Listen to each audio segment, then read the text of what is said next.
This time last year, we were all plunged into darkness and told to stay inside.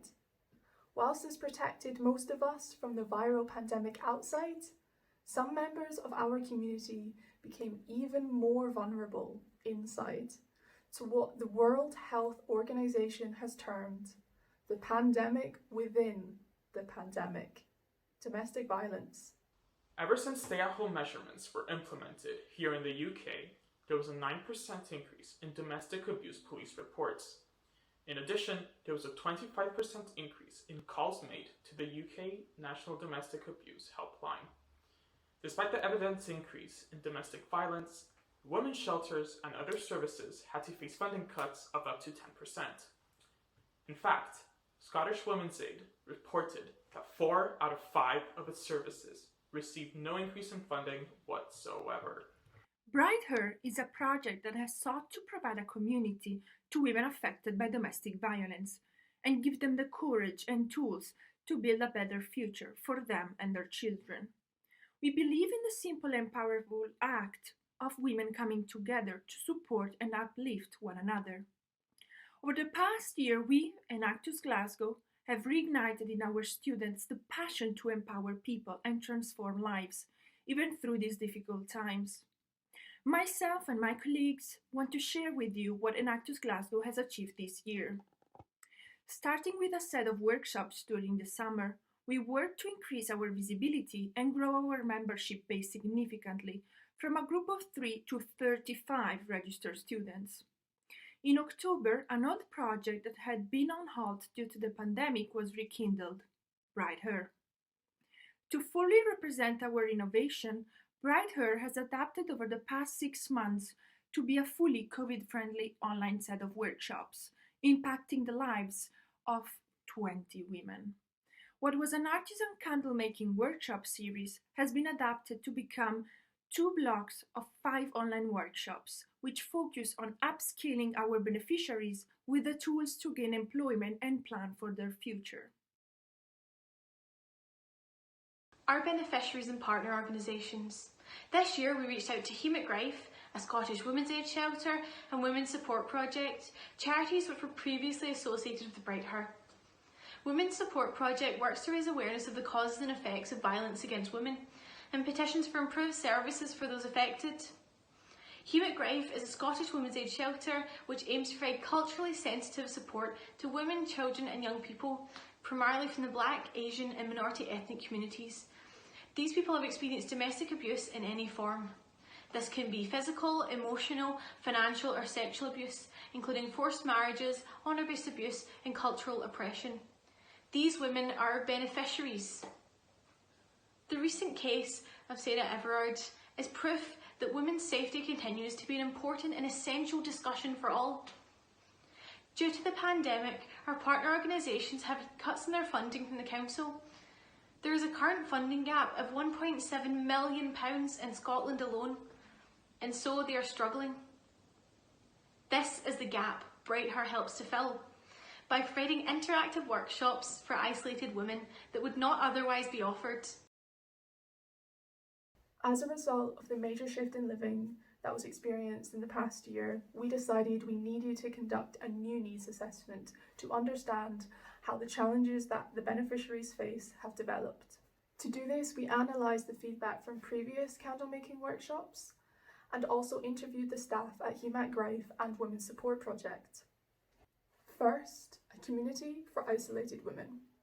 The Office for National Statistics has stated that women have faced a disproportionate increase in loneliness, poor mental health, and childcaring and household responsibilities during the pandemic.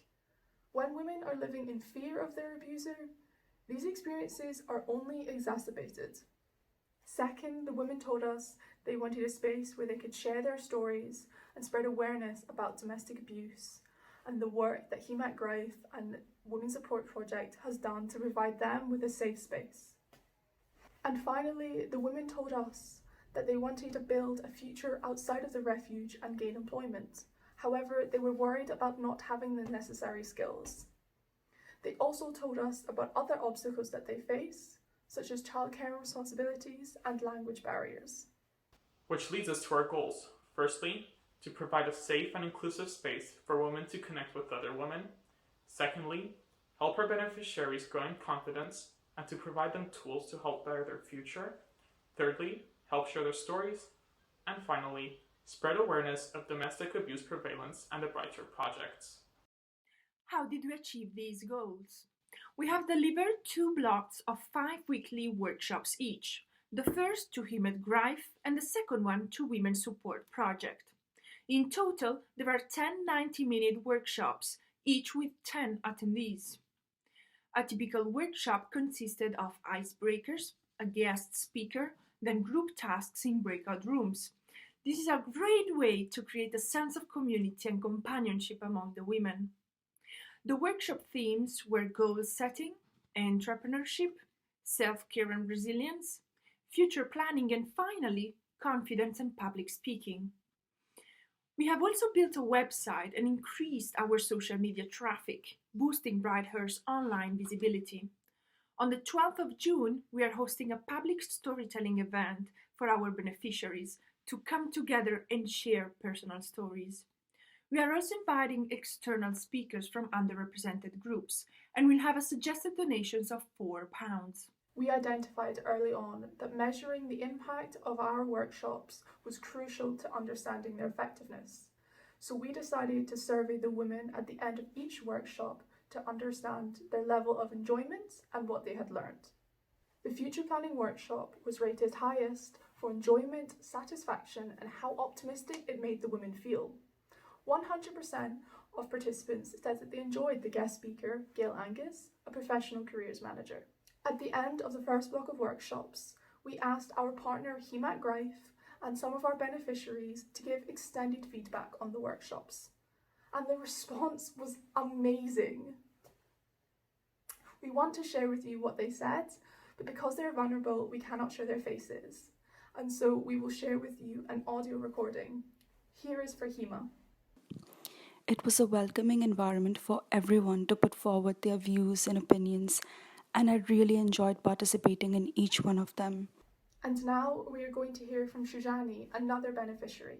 These classes have given me better understanding, a sense of more confidence, self-love, and positive perception, irrespective of our circumstance. Learning in a fun way was great. I'm looking forward to more workshops like these. To promote innovation, here are the goals for Brightheart's future. Our first goal is to continue improving these workshops. Our second goal is to augment from 10 to 20 workshops, therefore 10 per semester, thus increasing the number of women engaged by 100% from 20 to 40. Finally, integrate a commercial aspect to Brightheart to ensure its financial sustainability through a relaunch of our product line, including tote bags and candles. Through our e-commerce, the profits will fund our workshops and will cover the cost of our beneficiaries' internet. So how can we achieve these goals? Firstly, I am very excited to announce that I'll be stepping up to become co-leader of Brightheart to ensure that our vision of hope is continued. Next, we plan to standardise certain aspects of the workshops using feedback from this year, such as having set icebreakers at the start of each session. This should allow us to streamline our materials, as well as giving us a catalogue of sessions so that we can tailor and create bespoke blocks of workshops for our beneficiaries. This is very advantageous because our beneficiaries may require different types of support depending on, for example, their age or job status. We also want to commission a local artist to produce a design for our new product line. How can we ensure a sustainable positive impact? Through our financial sustainability. Due to the workshops happening online this year, Brightheart's costs were minimised. However, because our beneficiaries are some of the most vulnerable women in Glasgow, some of them do not have stable housing and or internet, and so we funded 10 women's 4G for the series of the workshops to ensure that they could attend and experience the positive benefits that came from the workshops. This cost us £200, which we funded from a previous year's grant. Reflecting the drop of income of many students this year and reflecting the minimisation of Enactus Glasgow's costs, we decided to cut membership to 0. To ensure Brightheart sustainability, we are considering holding an event in June where women will have the opportunity to share their stories, as well as inviting external public speakers to come in and share their stories, particularly from underrepresented groups. We will be having a suggested donation of £4 for this, which, with an estimated number of 30 attendees, which is the number of the Brightheart team plus a friend, we expect to generate £120. If this is successful, we would like to hold an event after each block of workshops, of which there will be 4 next year, 2 per semester.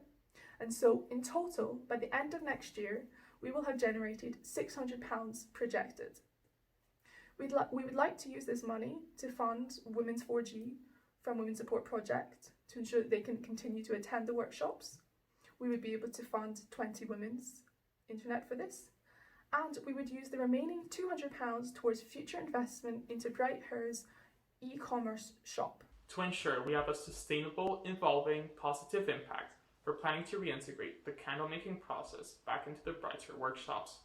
This is to help generate a profit and to provide the women with more tangible skill sets to learn. However, further market research is required to better understand the demand of ethically made candles and the logistics behind selling them. If market research shows that overall this is a good business plan, then we plan to employ a woman to actually take over the e-commerce element. Lastly, we would like to conclude by saying, We believe that one candle can break the darkness, and We hope that Brightheart will light the path to a better future for the women of Glasgow and one one day day around the world.